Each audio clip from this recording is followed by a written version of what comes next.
Dans cette nouvelle vidéo, on va voir les méthodes d'étirement. On attaque tout de suite par 2-3 tests de terrain qu'on peut facilement mettre en place avant une séance. Donc là, on voit Mathias qui va démontrer la flexion de cheville. Donc là, on voit qu'il a une bonne souplesse au niveau donc, du mollet. Juste là, il arrive à toucher en fait le poteau. On voit que le genou dépasse largement la pointe de pied. Donc ça, c'est un bon repère. Et là, on voit directement qu'il est très souple au niveau de la cheville. Deuxième situation à mettre en place, voilà, Mathias vient s'asseoir sur ses talons et on voit encore là que l'extension de cheville est très bonne. On voit que le haut de la, voilà, juste là, que ça touche le sol. Donc ça, c'est une preuve de grande souplesse. Donc la mobilité de Mathias ici est très bonne. Troisième position, donc pour la flexion de hanche au niveau des ischio-jambiers qui se situent derrière la cuisse. Donc vous partez largeur du bassin, largeur pied dans l'axe en tout cas. Voilà, de face ça donne ça. Donc vous gardez toujours le dos droit, vous sortez les pecs et vous vous laissez tomber en avant. En fait, le but c'est de mettre les fesses en arrière. Quatrième position, donc en extension de hanche, ici. Donc là, le but c'est d'étirer le psoas entre autres et une portion du quadriceps, donc la cuisse, voilà, juste là. Donc là, pareil, à l'inverse des ischios, il démontre une souplesse d'extension ici assez importante. On voit que le genou est derrière la fesse. Ok, cinquième position, donc là on va tester les adducteurs. Donc sur le dos, totalement relâché, le pied droit et le pied gauche partent chacun de leur côté. On voit ici que Mathias possède un bon écartement des jambes, donc des adducteurs assez souples. Sixième position qu'on va tester, donc là les épaules. Donc là bien sûr si vous arrivez à tenir fermement, donc comme il est en train de le faire les mains, c'est que vous avez une bonne souplesse au niveau des épaules. Voilà, donc les deux côtés normalement. Ah c'est peut-être, non ça va, ça va. Bonne souplesse des épaules ici. Sixième exercice pour les haltérophiles essentiellement, ceux qui pratiquent des mouvements tels que le front squat. La barre vient se poser dans la main ici. Et il faut arriver, voilà, exactement à lever son coude devant tout en touchant l'épaule. Ok, on rappelle les quatre aspects des étirements, à quoi ça servait sur le long terme. Amélioration de la souplesse, préparation à la performance, amélioration de la récupération et diminution des risques de blessures. L'utilisation de ce rouleau peut se faire en début de séance, en fin de séance ou éloigné de la séance. Donc par exemple à la maison, le lendemain ou l'après-lendemain d'un entraînement. En échauffement, vous pouvez l'utiliser 5 minutes, 20 secondes par muscle. En fin de séance, vous pouvez l'utiliser 5 à 10 minutes de façon plus complète, ici sur 20 à 30 secondes, à chaque fois sur chaque groupe musculaire. Je fais brièvement la différence entre la mobilité et la souplesse. La mobilité ne correspond pas à la souplesse. La mobilité, c'est la force que vous pouvez déployer sur un angle donné. Autrement dit, vous pouvez être très souple et ne pas être mobile. Sur un overhead squat, vous pouvez descendre jusqu'en bas, mais ne pas être capable de maintenir la barre au-dessus de votre tête.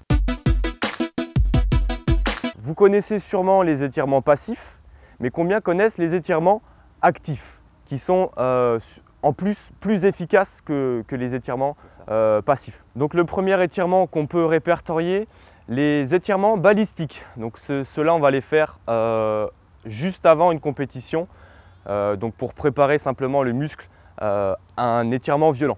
Les ischio-jambiers, voilà.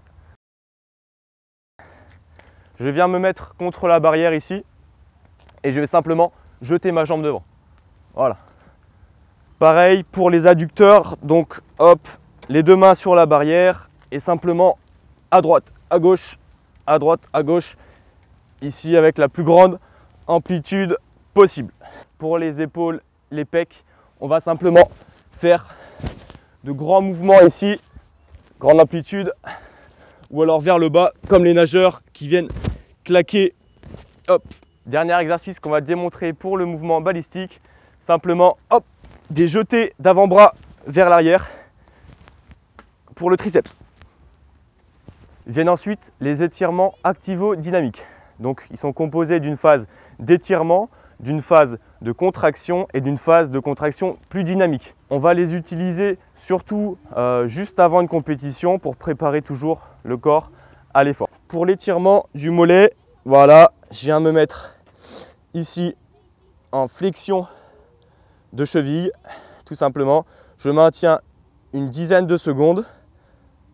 Ensuite, je vais venir contracter le mollet. Voilà, je me mets sur une jambe et je serre fort le mollet. Pareil, entre 5 et 10 secondes. Et ensuite, simplement, je vais essayer de rebondir sur une jambe. Ici, je l'ai fait sur une jambe, mais on peut le faire sur les deux. Deuxième exemple, les ischio-jambiers derrière la cuisse. Donc là, je vais me mettre en avant et je viens juste étirer l'ischio-jambier ici. Voilà, on peut relâcher l'avant-pied. Pareil, une dizaine de secondes. Ensuite, on va venir appuyer le talon au sol. On va sentir que l'ischio devient tout dur. Voilà, pareil, une dizaine de secondes. Et ensuite, on va faire des talons-fesses très dynamiques pendant 10 secondes. Troisième exercice, des étirements activo-dynamiques pour le pectoral. Donc là, je me suis servi d'un petit élastique rouge. Je viens étirer 10 secondes. Ensuite, je vais venir contracter le pec. Pareil, une dizaine de secondes. Et ensuite, il va s'agir de faire des mouvements plutôt dynamiques. Troisième méthode d'étirement actif ici, les étirements en statique. Mais on va contracter à chaque fois le muscle qui est étiré. Donc là, on vient étirer également ischio et quadriceps. Là, il y a une grosse tension entre les deux paires de chaussures. Ensuite, autre exemple pour le pectoral ici, en position étirée du pec. Il va venir contracter le muscle ici. Voilà. Donc là, à chaque fois, on s'aide d'un élastique, mais on peut le faire sur une barrière si on veut. Voilà, il tient la barrière. Ça, c'est les étirements statiques aussi. L'étirement du grand dorsal ici. Je viens me placer sur une barrière, les fesses en arrière, le dos droit, et je viens appuyer sur la barrière. Pour les ischios, tout simplement, vous venez mettre un élastique ici. Vous venez, hop, ici, on étire. Donc les ischios sont contractés en isométrie. On passe tout de suite aux étirements passifs du muscle, donc ceux qui sont le plus utilisés chez les sportifs. Voilà, donc là on vient étirer en fait la plante du pied. Donc on vient s'asseoir sur le pied de manière à étirer tout le pied. Et ensuite en extension de cheville, tout simplement, voilà, se mettre carrément sur le pied en entier. Donc là il faut quand même une certaine maîtrise et à la base une certaine souplesse. Les étirements passifs, on va les tenir autour de 15 secondes. Autre exemple d'étirement passif, on va venir étirer un groupe musculaire très utilisé, le quadriceps. Voilà, donc là on ramène le talon à la fesse tout en amenant la hanche vers l'avant. Voilà, il faut sortir la hanche. Troisième méthode d'étirement, les étirements activo-passifs.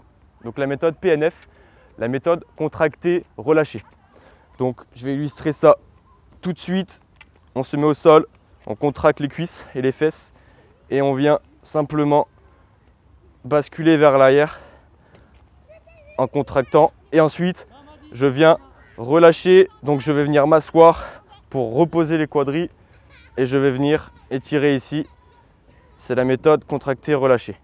Ensuite, pour les ischios, donc comme on a montré juste avant, on va venir appuyer fort au sol 3 secondes et ensuite on va venir relâcher et forcément on descend plus bas. J'aimerais commenter une petite idée qui dit que s'étirer le matin à froid est une bonne chose. À mes yeux, ça ne l'est pas. Il faudrait que le liquide synovial soit vraiment efficace au niveau de la capsule articulaire. Après le réveil, je ne suis pas sûr et je ne suis pas convaincu que ça le soit. Par conséquent, je ne vous conseille pas de vous étirer à froid. Le conseil qu'on pourrait vous donner, c'est de vous échauffer avant, puis de vous étirer. Je trouve ça plus pertinent. Donc on va vous rappeler que toutes les positions qu'on a faites donc, sont sont calculés, sont mesurés, donc il faut à chaque fois reproduire exactement le même geste. C'est de la précision, il faut arriver à se concentrer et sentir le muscle qui s'étire. À chaque fois, il faudra garder essentiellement le dos droit. On a très rarement le dos courbé, le dos fléchi. On préserve les disques intervertébraux et la structure du dos en globalité. Et puis dernier conseil qu'on va vous donner, c'est de réaliser tous les étirements lentement. Si on doit vous donner une échelle plutôt psychologique, c'est de faire sur une échelle de 1 à 10 un seuil de douleur qui se situerait aux alentours de 5, entre 4 et 6. Ça semble bénéfique, au-delà, faites attention. Bilan de tout ce qu'on a dit. Il va falloir utiliser la bonne méthode en fonction du moment de l'entraînement. Si c'est avant l'entraînement, plutôt balistique. Si c'est après, plutôt des choses relâchées, moins violentes en tout cas. Chaque mouvement doit être adapté en fonction de son sport, de sa discipline. En athlée, on va beaucoup étirer les ischio-jambiers qui sont beaucoup recrutés sur un sprint. Ensuite, chaque méthode correspond à une durée d'étirement, donc il va falloir respecter cette durée et surtout il va falloir se concentrer sur ce qu'on fait pour respecter les temps d'étirement, quitte à prendre une montre. Tous les exercices qu'on vient de vous conseiller, répétez régulièrement. Ces enchaînements, c'est pas 1 ou 2 séances qui vont changer quelque chose, ça se fait tout le temps, 3-4 fois par semaine, et on peut dire que pour quelqu'un qui est débutant, si 14 minutes suffisent, pour quelqu'un qui n'est pas débutant, 14 minutes ne suffisent pas, il va falloir s'étirer davantage.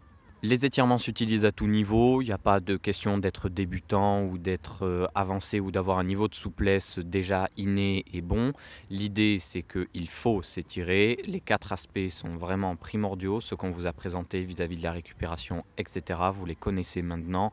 N'importe qui doit s'étirer et ça va être très important pour la performance. Tout ce qu'on vient de vous dire à propos de cette vidéo et des exemples qu'on vous a donnés doivent être individualisé, ça n'est pas la vérité, ça n'est pas un programme, ce sont des conseils, c'est une méthodologie de ce qu'on a pu trouver sur référence scientifique et de ce qui est fait empiriquement dans le milieu du sport. Par conséquent, n'appliquez pas à la lettre ce qu'on vient de vous dire, on n'a pas mis un enchaînement et un programme déjà déterminé et préfet. Faites le vôtre en fonction de la discipline que vous pratiquez. Donc on espère que cette vidéo vous sera utile. Merci à toi Mathias encore une fois. Et à la prochaine.